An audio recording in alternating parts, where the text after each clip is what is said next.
You know when you see words like doubt and receipt with their cute little B and P, you might be forgiven for thinking that those silent letters are a quirky little reminder of an olden time when those letters were pronounced, but we've just stopped doing it. A bit like the K in night, as I explained in another video. Well, what if I were to tell you that you're wrong, and that those letters have been put there deliberately to be silent? Well, that is the irritating truth.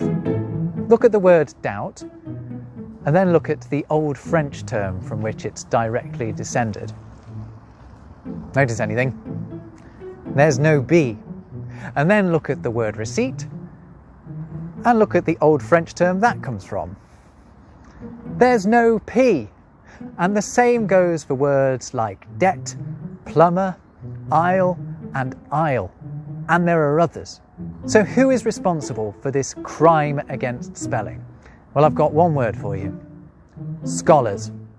Or if you want more detail, irritating, interfering, Middle English and early modern English scholars. So during the period of classical revival in England and Europe known as the Renaissance, there was a resurgence in the learning of Greek and Latin. And so scholars started to learn more about the roots of English words beyond Old French, going back to Greek and Latin. And they weren't happy to just sit on this knowledge, they wanted to show off just how much they'd learned. And one of the ways in which they did that was by inserting completely unnecessary letters into perfectly well spelt English words to hark back to their Latin roots. Take the word debt, for example. That comes from the Latin word debitum, which does have a B in it. But by the time it had got into Old French, that B had disappeared. And for a long time, in English, the word debt had the perfectly sensible spelling of D-E-T-T-E. That was until the Renaissance scholars came along and just stuck that B back in again. Annoying, right? And the word doubt went through a similar process, having a B inserted as a not so subtle hint at its Latin roots. Oh, and so did the word subtle, and the word plumber, and the word aisle, except it was an S.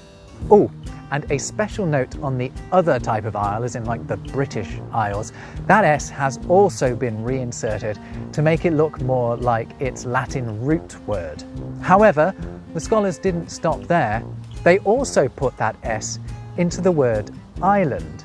Now those words seem like they should be related, you can understand their mistake, but the fact is, they're not.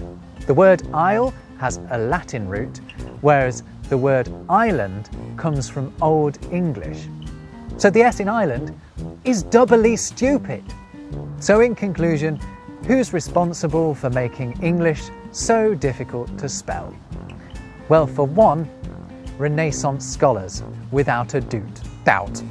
Without a doubt. If you've enjoyed this video, please do subscribe to my channel and also like this video, because apparently that is in some way significant. And could you share it as well, if it's not too much trouble? Thanks.